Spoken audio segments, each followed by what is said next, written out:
Muy buenos días, es un gusto recibirles con las primeras noticias de TV Ciudad en esta jornada con muchísima humedad.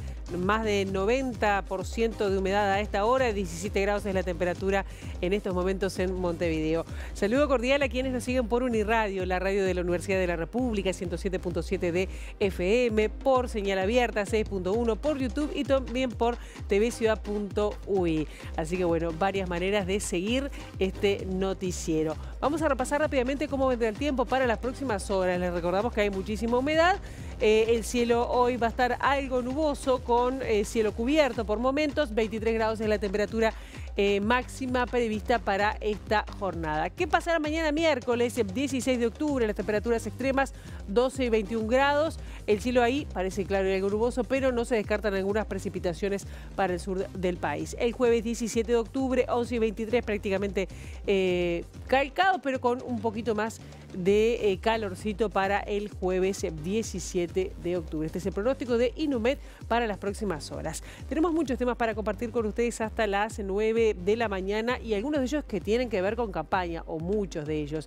Y empezamos hablando de números porque Factum presentó la última encuesta de intención de voto en las últimas horas y establece que el Frente Amplio lidera la estimación de voto con 44% de adhesiones en caso de que las elecciones fueran en esta jornada, pero está 4 puntos por debajo de la suma de los partidos de la coalición de gobierno.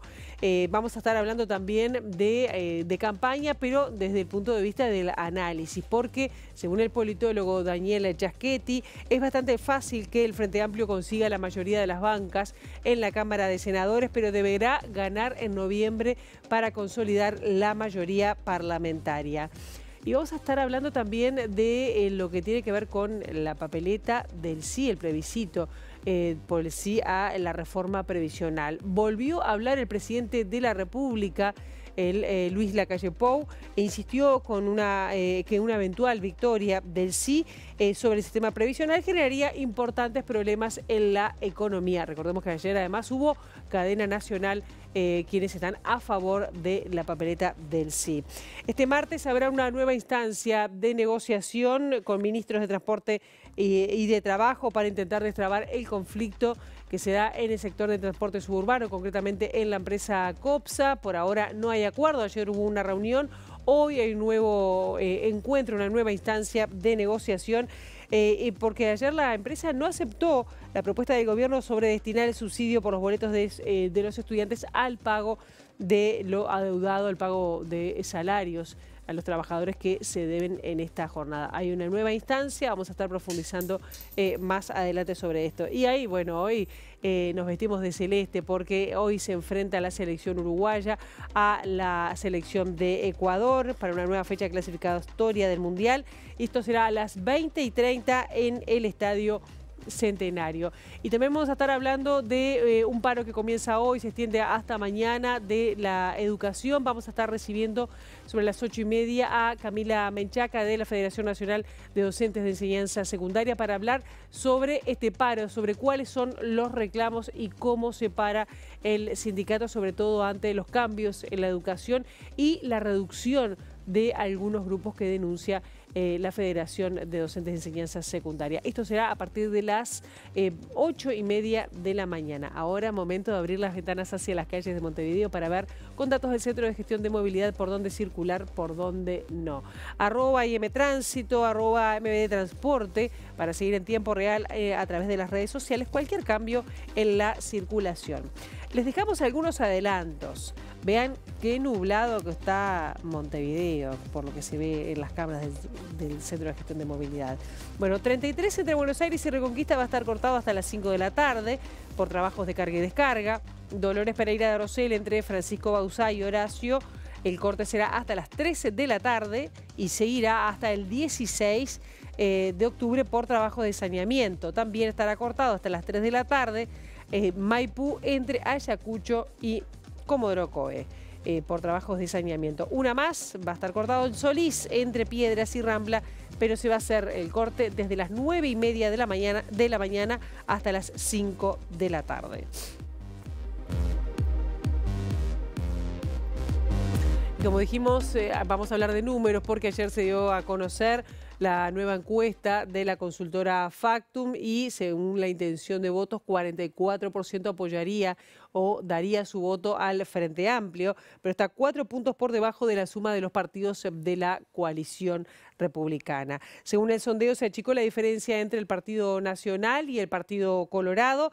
Además, el Partido Identidad Soberana de Gustavo Zalle tendría un nivel de apoyo que le permitiría disputar el ingreso al Senado. Por detrás del Frente Amplio y su 44%, el Partido Nacional figura con 24%, el Partido Colorado tiene 17%, Cabildo Abierto 4%, el Partido Independiente 3%, Identidad Soberana 3% y Unidad Popular Frente de Trabajadores 1%. Además, otros partidos sumados acumulan 1% y 3% votaría en blanco o anulado. En comparación con la anterior encuesta de Factum realizada algo menos de un mes antes, el Frente Amplio se mantiene estable, el Partido Nacional cae 3%, el Partido Colorado sube 2% y Cabildo Abierto y el Partido Independiente mantienen el mismo nivel. En cambio, Identidad Soberana y Unidad Popular Frente de Trabajadores, que en el sondeo anterior no eran mencionados explícitamente y formaban parte de la categoría otros partidos por no llegar al 1%, ahora son mencionados explícitamente y pasan a tener 3% y 1% respectivamente. En paralelo, el voto a otros partidos sumados se reduce y queda en 1%. En esta encuesta de Factum también se observa una reducción de un punto porcentual en la diferencia de la estimación de voto entre la suma de los partidos de la coalición y el Frente Amplio, que era de 5% y ahora es de 4% en favor del oficialismo. La encuesta se hizo entre el 28 de septiembre y el 6 de octubre a 900 personas contactadas por teléfono celular. Y fue consultado el politólogo Daniel Chaschetti, quien dijo que de cara a las elecciones del 27 de octubre, el Frente Amplio necesitaría entre 3 y 4% de los indecisos, captar esos votos para lograr la mayoría parlamentaria. Además, dijo que un escenario de mayoría parlamentaria de la coalición de gobierno resulta menos probable. Pueden pasar tres cosas. Uno es que la mayoría la alcance el Frente Amplio, un segundo escenario donde nadie alcance una mayoría y un tercer posibilidad es que la coalición obtenga esa mayoría. Eso es en definitiva lo que creo que está en juego el domingo 27. De los tres escenarios el menos probable es el último y yo diría que, bueno, que las probabilidades de los otros dos es 50 y 50. Podría darse que el Frente Amplio llegue, pero también podría darse que quede cerca y que haya bueno, un escenario donde nadie tenga mayoría en la Cámara de Diputados. En la Cámara de Senadores es bastante más fácil que el Frente Amplio llegue porque hay un premio siempre y cuando gane la segunda vuelta, ¿no? Porque hay que recordar, el ganador de la elección tiene la presidencia del Senado, que es la vicepresidencia de la República, y en ese sentido, si el Frente Amplio ganara en segunda vuelta, tendría la mayoría en el Senado. Si ganara la coalición la segunda vuelta, bueno, ahí tal vez también tenemos un Senado sin una mayoría clara.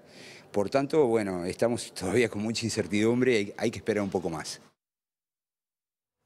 La campaña Afirma tus derechos, que apoya el sí, que impulsa el sí al plebiscito de reforma previsional de cara a las elecciones, ayer emitió su cadena de radio y televisión. En el material audiovisual se destacó que de aprobarse la reforma constitucional supondría una diferencia importante en la calidad de vida de las personas. La Comisión Nacional Afirma tus Derechos emitió su mensaje en cadena nacional para promocionar el sí al plebiscito para fijar el mínimo de edad de jubilación a los 60 años, eliminar el ahorro individual con fines jubilatorios y equiparar las jubilaciones y pensiones mínimas al salario mínimo nacional. La cadena, que duró casi 10 minutos, no tuvo un conferencista principal, sino que integró testimonios de diferentes personas y explicaciones en off. Los impulsores de la iniciativa hicieron énfasis en la necesidad de recuperar el derecho a jubilarse a los 60 años, mejorar las jubilaciones mínimas y destacaron que las personas que se jubilan con las AFAPs obtienen menos de 5.000 pesos por mes y que cada 100 pesos de aporte, 20 los retienen las AFAP. No te vamos a decir a qué candidato votar, pero sí te proponemos que el 27 de octubre, además del voto que elijas, pongas la papeleta blanca en el sobre. Esta reforma surge de la gente, sostuvieron. La papeleta blanca no perjudica a nadie con respecto al sistema actual, pero sí mejoraría la vida de más de 1 millón de uruguayas y uruguayos.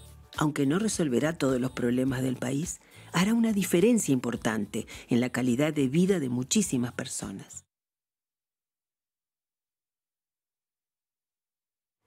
Y aunque dijo que no, el presidente de la República, Luis Lacalle Pou, volvió a hablar sobre la reforma constitucional propuesta en esta reforma previsional. Insistió en que una eventual victoria del sí en el plebiscito generaría importantes problemas en la economía del país.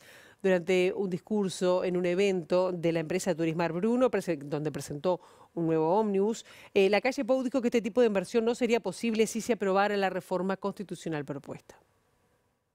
Yo me veo tentado a hablar en decisiones que tenemos que tomar en estos días. Y alguno dirá, ¿qué tiene que ver el plebiscito sobre la seguridad social con la inauguración o con recibir una flota nueva? Y bueno, tiene mucho que ver. Increíblemente, y no es traído de los pelos, tiene mucho que ver. Porque habla de la financiación, porque habla de la confianza, porque habla del crédito, porque habla de poder sostener la economía del país, porque habla del trabajo, y si no hay trabajo no se venden boletos. Entonces, estas decisiones que tenemos por delante son de efecto dominó. Guambia con pegarle un tinguiñazo a la primera ficha creyendo que caen 3, porque después que caen las primeras, ya eso no se termina. Y por eso creo que bien vale en este momento felicitarlo como empresa. Cualquier empresa que dure y que ya tenga una tercera generación habla, entre otras cosas, de una filosofía de vida. Hoy y mañana hay un paro de 48 horas de la enseñanza secundaria con ocupaciones en centros de estudio. La Federación Nacional de Profesores de Enseñanza Secundaria está convocando a este paro en todo el país, que se desarrollará hasta mañana miércoles en rechazo a la transformación educativa y a los recortes presupuestales. Además, en paralelo con el paro, el sindicato docente va a ocupar los liceos 9, 26, 51, IABA y Bauzá de Montevideo. Distintas filiales de la Coordinadora de Gremios y Sindicatos de la Enseñanza, nucleados en la CESEU, se adhieren con medidas de paro mañana miércoles 16. La Unión de Funcionarios del CADUICEN lo hará por 24 horas en todo el país. A nivel inicial y primaria, la Asociación de Maestros del Uruguay va a parar 24 horas en Canelones y Montevideo, en secundaria y educación técnico-profesional a nivel nacional y por 24 horas también para la Asociación de Trabajadores de Enseñanza Secundaria, además de FENAPES y la Asociación de Funcionarios de UTU, y hay algunos otros sindicatos que también se adhieren en la jornada de mañana, entre ellos el ZUNCA.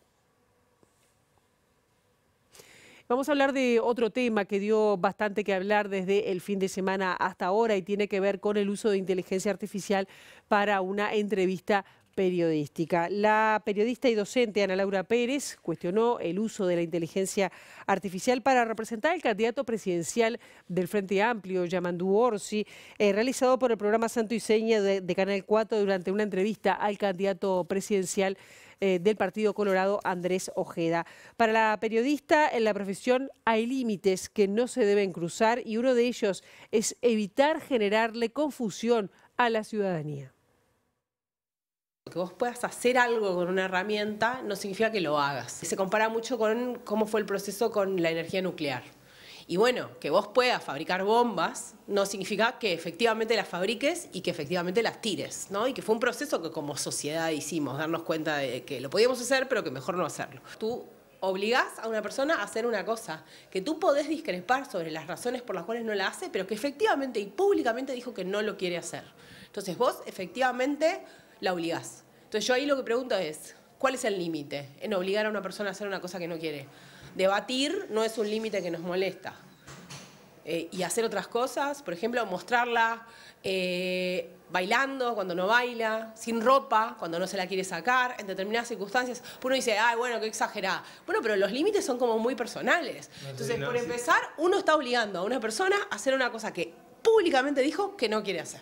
También entender que cuando uno hace periodismo y cuando uno se pone dentro del marco del periodismo, hay cosas que tienen otros límites, ni mejores ni peores, son distintos. Entonces hay gente que dice, está haciendo humor. Bueno, pero el marco no es ese, no es el marco del humor. Cuando yo voy a una murga, voy a una murga. En el marco claro de que esto que está pasando tiene determinadas características. Llevamos décadas construyendo ese marco para que todos lo entendamos.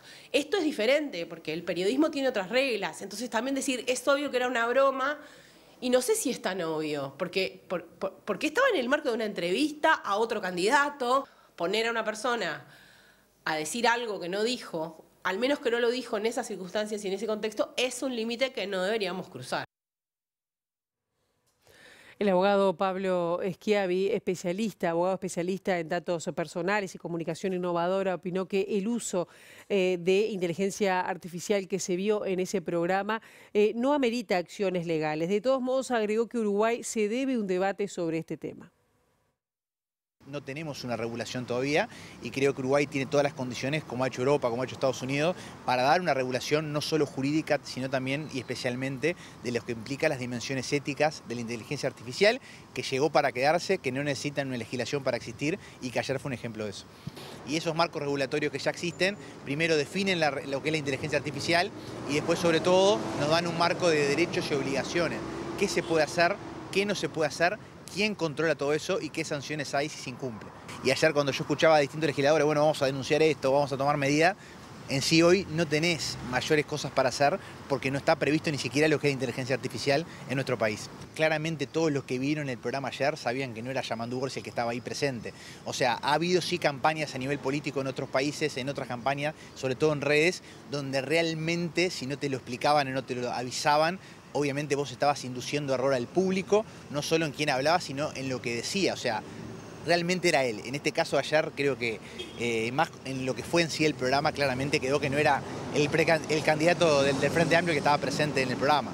Si fuera tu defendido Orsi, ¿le recomendarías algo a nivel de daño de imagen o algo de eso? No, yo creo que si fuera mi defendido Orsi le diría que se lo tomara con humor. Porque creo que no, ahí creo que cualquier cosa que se hiciera contra eso creo que le va a generar una prensa negativa que no la precisa. Por su parte, el presidente del Frente Amplio, Fernando Pereira, también se refirió a esta pseudoentrevista, que no comparte el mecanismo de utilizar la inteligencia artificial en una entrevista. De todos modos, señaló que no hay que dramatizar la situación y hay que enfocarse en la campaña.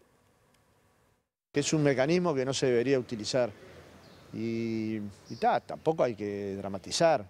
La vida sigue y la gente toma decisiones. Los canales toman decisiones, los programas toman decisiones y nosotros tenemos que tomar las nuestras.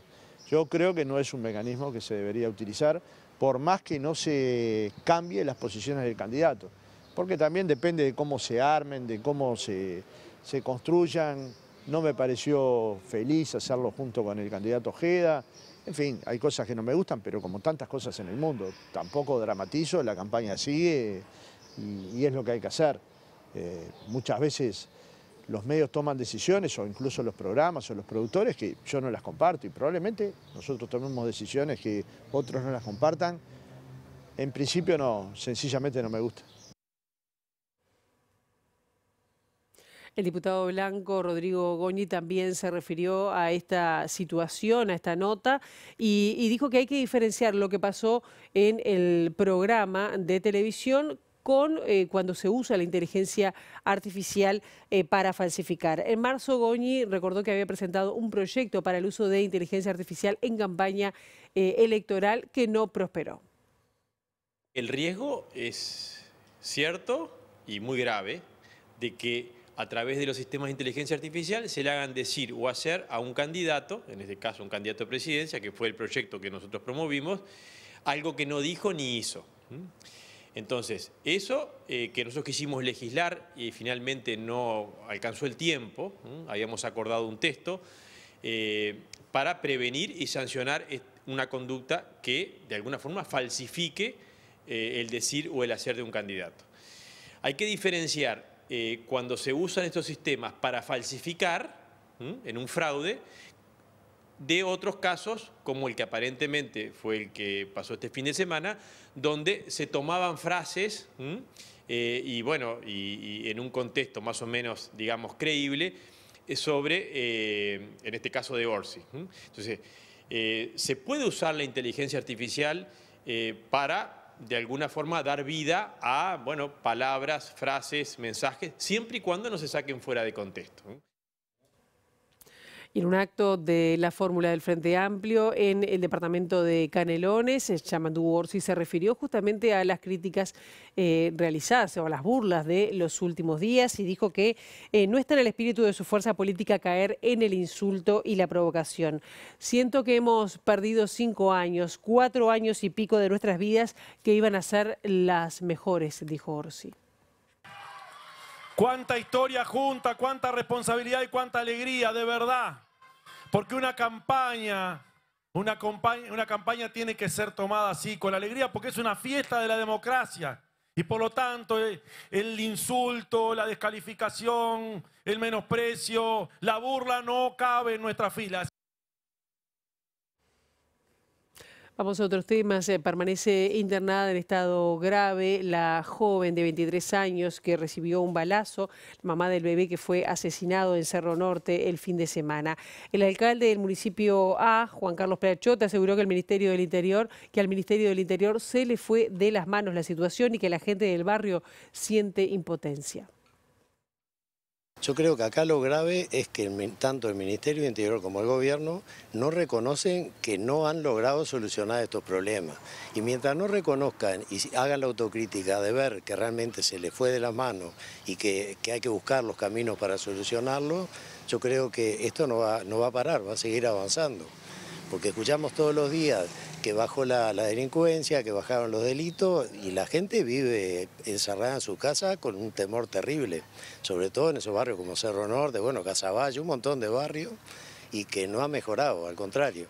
Cada vez están sufriendo los niños más chiquitos que no tienen nada que ver con las guerrillas de las bandas o como les quieran llamar. El Ministerio dice que son bandas de narcos, yo no sé si son de narco o qué, pero realmente creo que hasta que no se asuma como gobierno, decir, bueno, nos equivocamos, no encontramos el camino y bueno, busquemos otro camino, esto no se va a solucionar. Nos reunimos con la gente del ministerio, nos dicen hay que hacer la denuncia.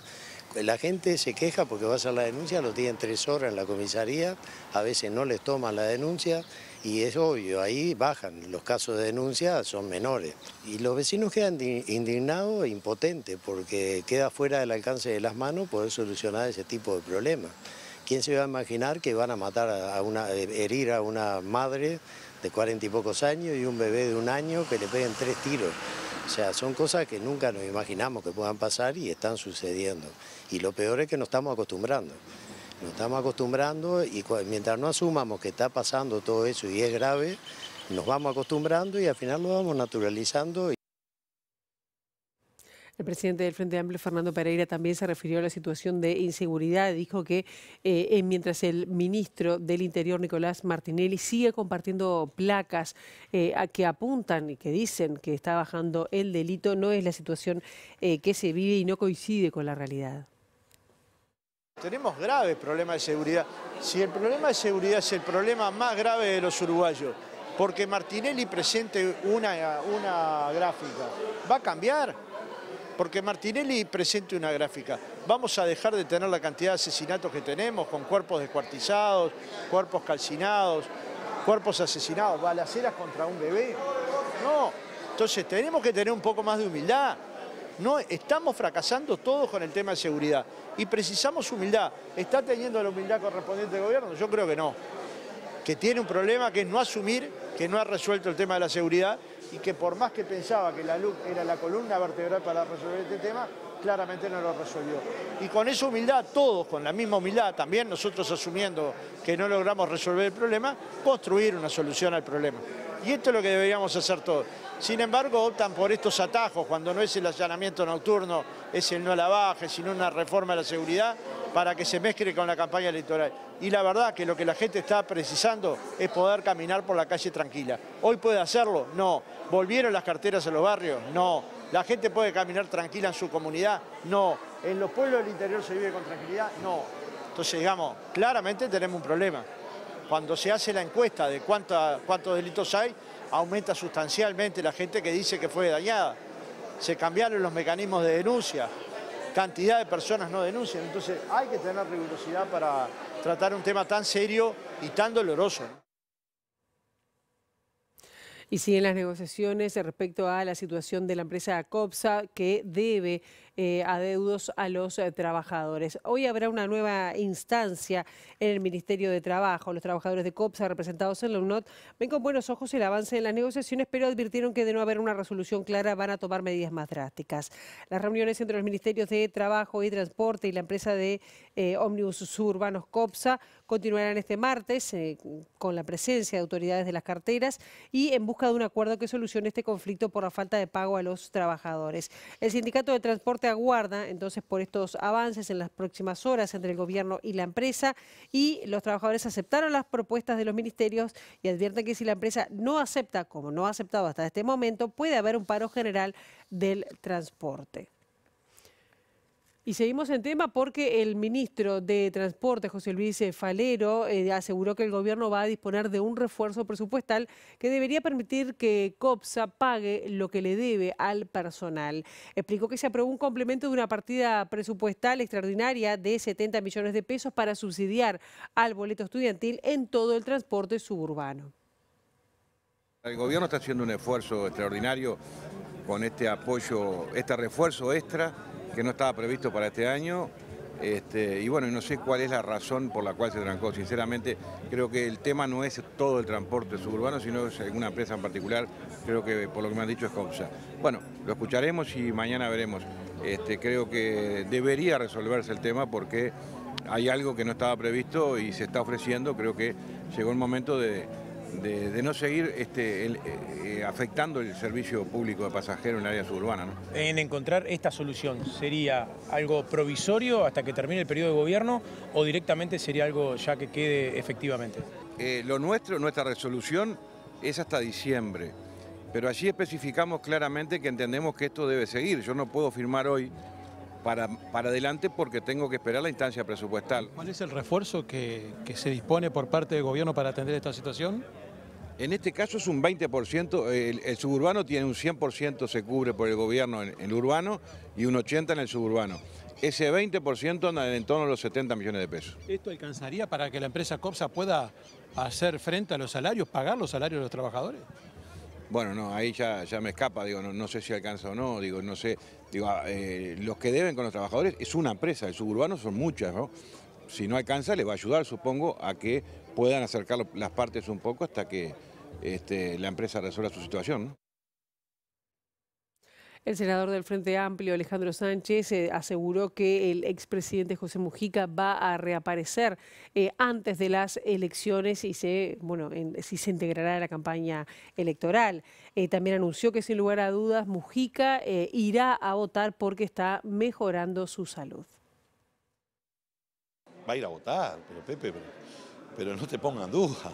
Es más, le diría, capaz que aparece antes en la campaña Mujica. O sea que la situación de salud de Pepe es una situación delicada por su edad, por la enfermedad y por todas las complicaciones que se le fueron ocasionando. Está mejor, está mucho mejor, y yo creo que antes del 27 lo vamos a ver en campaña. ¿Acto de cierre? Lo vamos a ver en campaña antes del 27. Y este lunes se presentó la lista 77 de la vertiente artiguista por Montevideo, encabezada por Cristina Lustenberg y Edgardo Ortuño. Aseguraron que la prioridad es trabajar por los temas sociales enfatizados en la cobertura de educación inicial, primaria y becas de secundaria. Nosotros no hacemos campaña, como dicen algunos otros candidatos, para que no gane el frente o en contra de nadie. Hacemos política, una campaña constructiva, propone la vertiente, poniendo el centro en las propuestas de lo que queremos hacer para el país, en línea con lo que anunció Yamandu Orsi y con las prioridades de inclusión social, de apuesta a la innovación, al desarrollo, por supuesto a los temas sociales que nosotros simplificamos con 3 propuestas que jerarquizamos de los planteos de Yamandu Orsi, ¿verdad? Duplicar la cobertura de la educación inicial y también en primaria, extendiendo el tiempo educativo, el apoyo a las familias con niños justamente en estas edades para el inicio de las clases y duplicar las becas de secundaria para que los gurises, los jóvenes puedan permanecer y egresar con éxito del sistema educativo. No premiar a los que ya terminaron, como plantea el gobierno, sino justamente permitir, en una lógica de igualdad de oportunidades, que quienes tienen dificultades sociales reciban el apoyo para poder permanecer en el sistema educativo. Hoy, ¿qué les parece si nos vestimos de celeste? Porque 20 y 30 Uruguay enfrenta a Ecuador de cara a las eliminatorias en el Estadio Centenario. Sin equipo confirmado hasta el momento, pero con la posibilidad de incluir a Josema Jiménez y Matías Olivera. Los ecuatorianos están quintos en la tabla con 12 puntos y si ganan mañana en Montevideo igualan a la celeste que está en la tercera posición de la tabla con 15 unidades. Los punteros son Argentina con 19 unidades, seguido de la selección de Colombia con 16. La etapa abre a las 5:30 de la tarde con el partido entre Colombia y Chile en Barranquilla. A las 20 la selección de Paraguay va a recibir a Venezuela en Defensores del Chaco. Argentina será local de Bolivia a las 21 horas en el estadio más monumental. Y Brasil y Perú, 21:45 en el Mané Garrincha de Brasilia, donde estará la presencia de charrúa de Esteban Ostojic como juez principal y Leodán González en el video arbitraje. Hasta aquí entonces esta primera parte de MBD Noticias, una brevísima pausa y ya venimos con más información.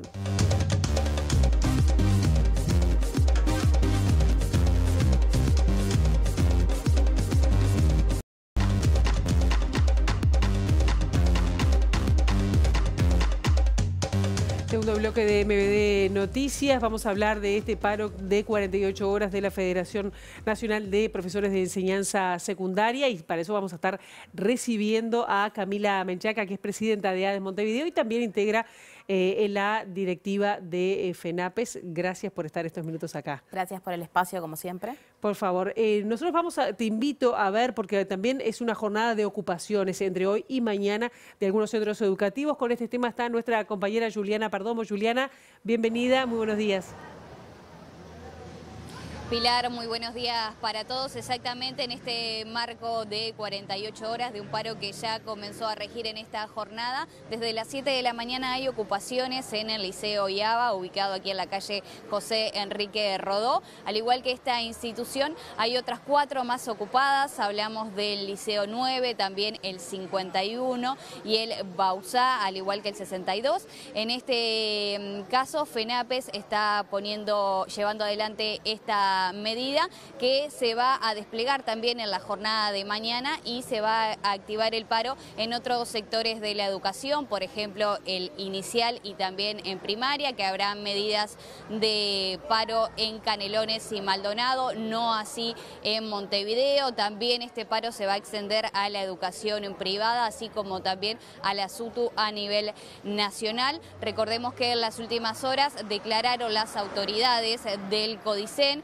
mencionando y catalogando que este paro era político y también instaron a las familias a que manden a sus hijos a las escuelas y a los liceos porque, según manifestaban ellos, ya se hicieron los trámites para que se desarrollen las pertinentes desocupaciones en esta jornada, que les reitero que será de ocupaciones en distintos liceos de Montevideo. Nosotros vamos a continuar trabajando por aquí, vamos a llevarles más novedades sobre el mediodía para que ustedes continúen desarrollando allí desde estudios con la entrevista a Menchacas. Recordemos que en la jornada de mañana también a estas medidas de lucha se va a sumar un paro del PIT-CNT con una movilización muy importante. Muchísimas gracias, Juliana, que además todo esto nos da el marco en que se desarrolla este paro de 48 horas.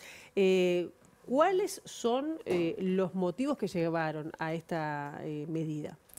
Bien, estamos en un proceso que ya hemos caracterizado de transformación educativa, que decimos que no fuimos escuchados lo suficiente en ese contexto, lo que hace que el año que viene sea un año de muchísima incertidumbre, tanto para nosotros como para los estudiantes, con un conjunto de modificaciones respecto de las orientaciones, la forma de elección de las mismas y un conjunto de asignaturas que modificaron su carga horaria, siempre en negativo, para generar un conjunto de optativas o elegibles que no está confirmado que vayan a estar en todos los liceos.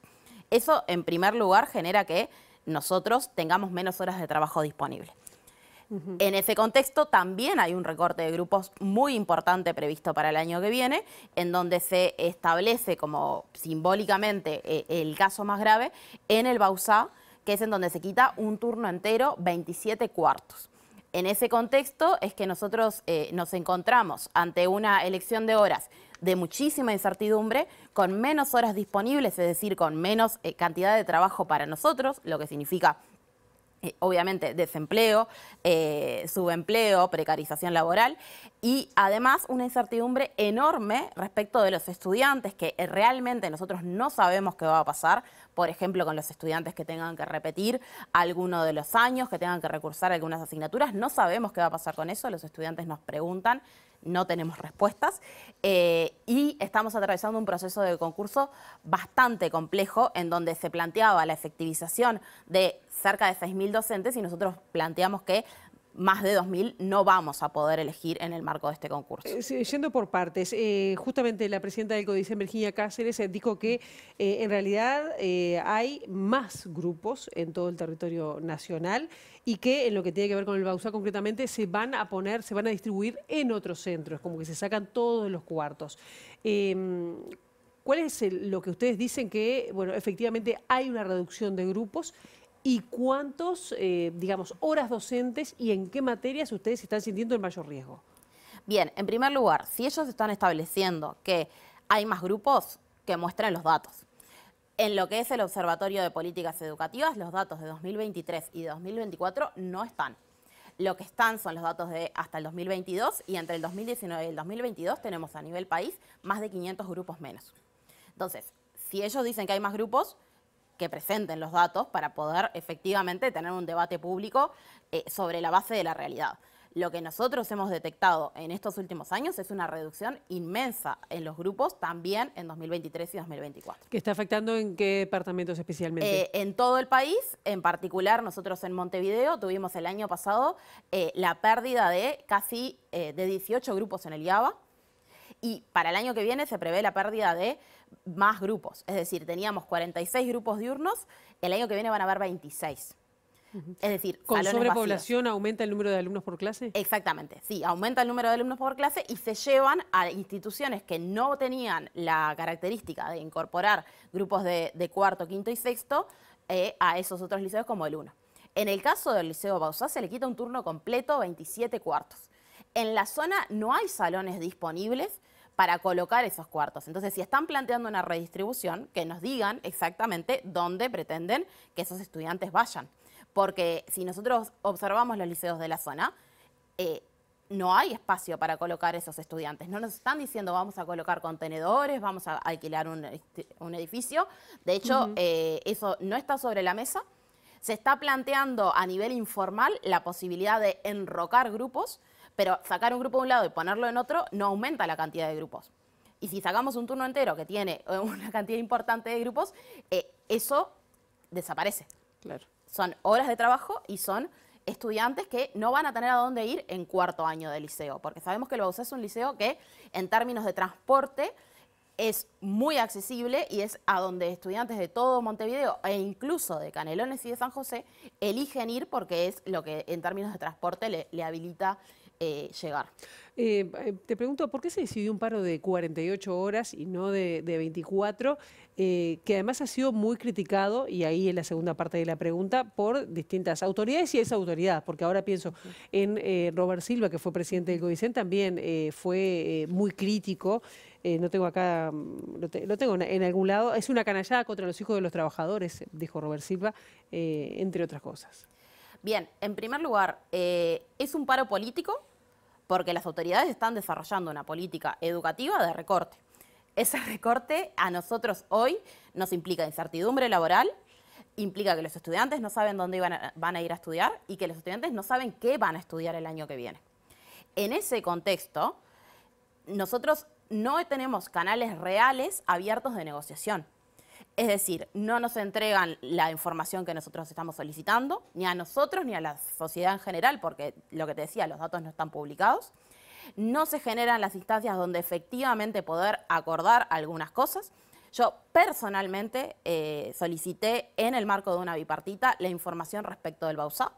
A mí se me dijo personalmente que no había forma de sacar los grupos del Bauzá porque no había lugar en otros liceos y a la semana se estaba yendo a la institución a plantear que eso iba a modificar. ¿Y qué explicación dieron?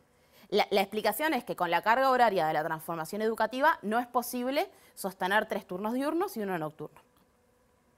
Suponiendo que eso fuese así, ¿por qué un lunes se nos dice a nosotros que no es posible quitar los grupos de ahí porque no es posible reubicarlos?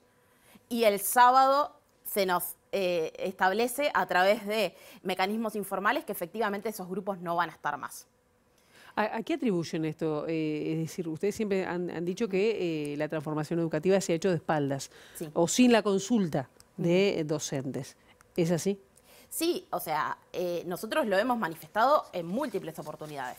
La SATE de todas las instituciones del país, menos 2 liceos, plantearon que no estaban de acuerdo en la transformación educativa por forma y por contenido. Es decir, no solo cuestionamos los aspectos que tienen que ver con la cantidad de horas, los planes de estudio, el reglamento de pasaje de grado, sino que también el nivel de improvisación que nosotros tenemos genera un caos efectivo en el desarrollo. Nosotros estamos sistemáticamente teniendo que informarle a las familias modificaciones que nosotros no tenemos claro. Pero no solo nosotros, las autoridades no saben cómo van a hacer algunas cosas. Y en ese contexto, nosotros no le podemos decir a los estudiantes qué va a pasar el año que viene, qué materias van a tener el año que viene, cuáles son los planes que van a estudiar el año que viene, qué contenidos van a tener. ¿Ustedes no saben eso? No. ¿De qué clases no saben? Quinto y sexto. Nosotros no sabemos qué va a pasar en quinto y sexto. No sabemos qué pasa, por ejemplo, con los estudiantes que este año no aprueben quinto año. ¿Qué va a pasar el año que viene? No sabemos si van a poder cambiar de orientación en esto de que ahora las orientaciones van a ser más flexibles entre quinto y sexto año. No sabemos cómo se va a efectuar todo lo que tiene que ver con las asignaturas previas que algunos estudiantes arrastran.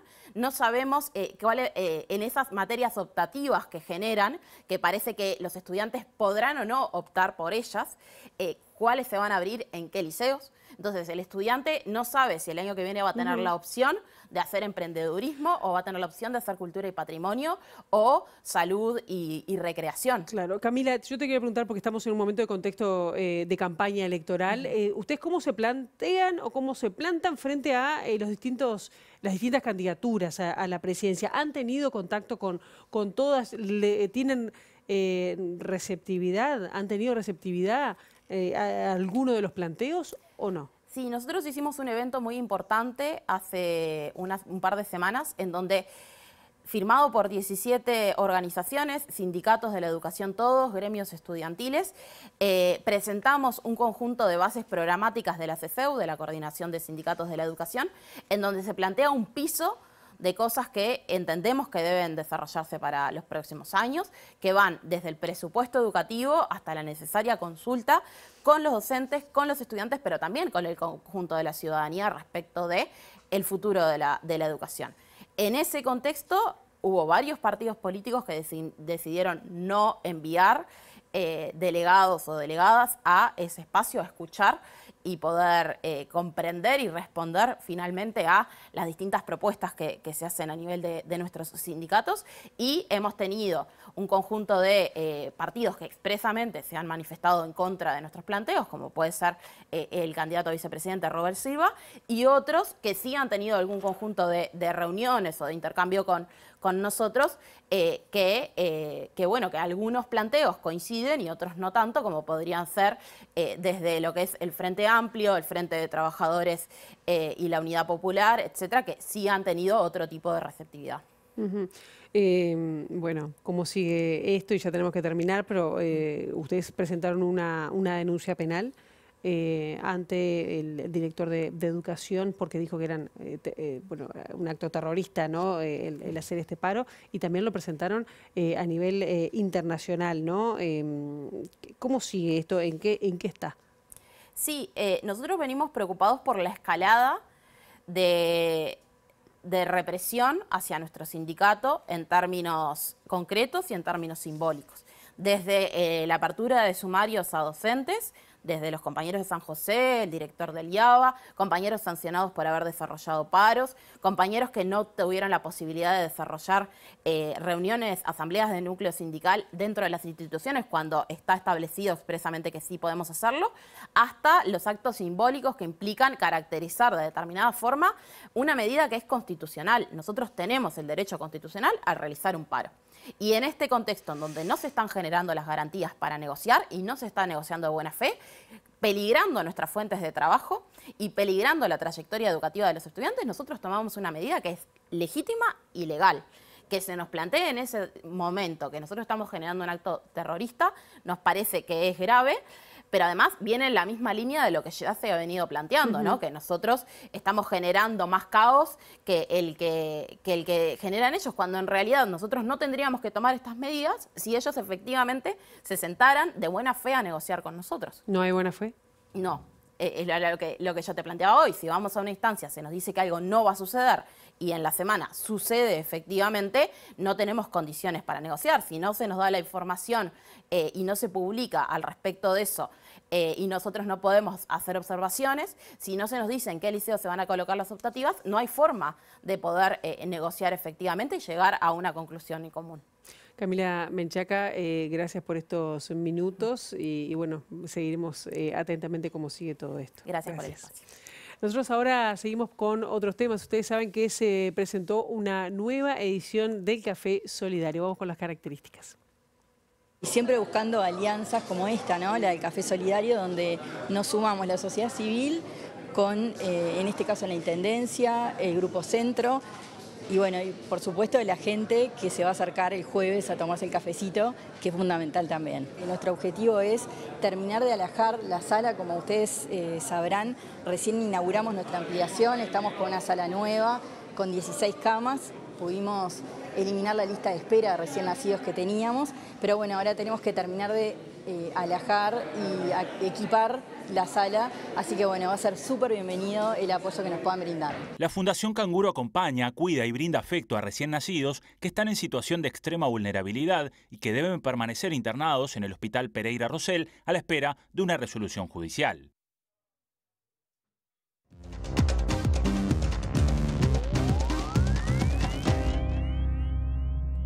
Nos vamos a Medio Oriente, donde el primer ministro israelí Benjamín Netanyahu, que instó a evacuar inmediatamente a la misión de paz de Naciones Unidas del sur del Líbano, afirmó que Israel atacará a Hezbollah.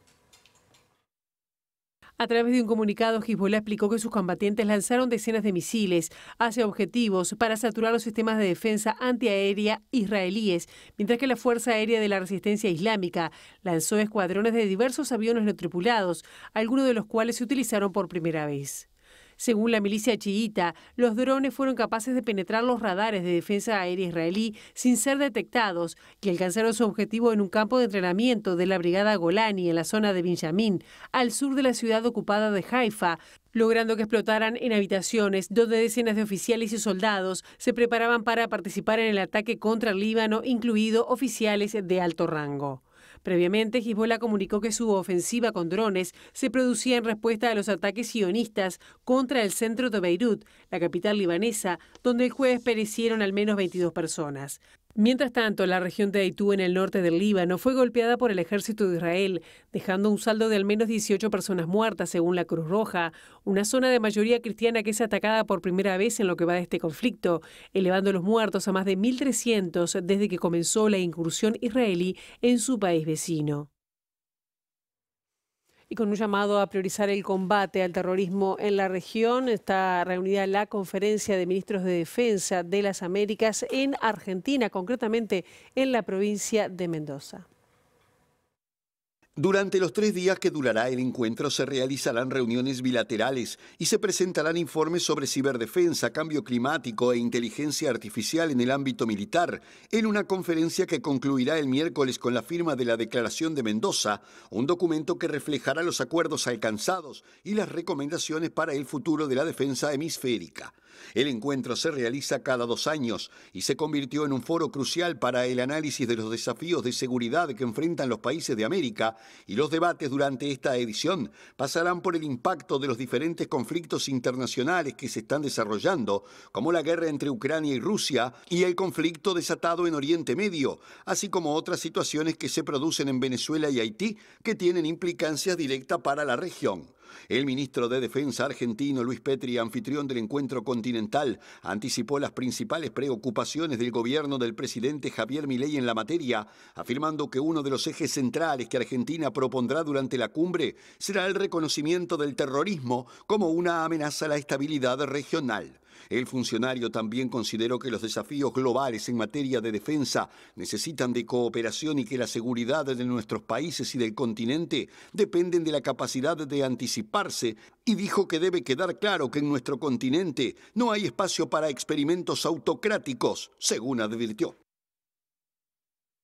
Y China dio por finalizada una nueva ola de maniobras militares alrededor de Taiwán, en la que simuló este lunes el bloqueo y toma de control de puertos y áreas claves de la isla, cuyo gobierno calificó los ejercicios de irracionales.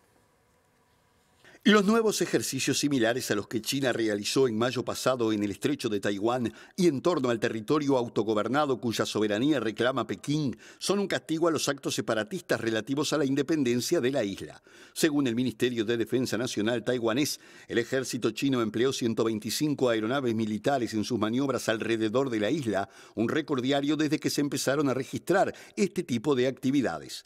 La cartera de defensa de Taiwán también detectó 17 buques de la Armada y otras 17 embarcaciones oficiales chinas operando en las inmediaciones de la isla principal de Taiwán y de sus archipiélagos periféricos, consideradas una respuesta a las últimas declaraciones del presidente taiwanés, el soberanista William Lai, que manifestó la semana pasada que la República Popular China no tiene derecho a representar a la isla, a la que definió como una tierra de libertad y democracia.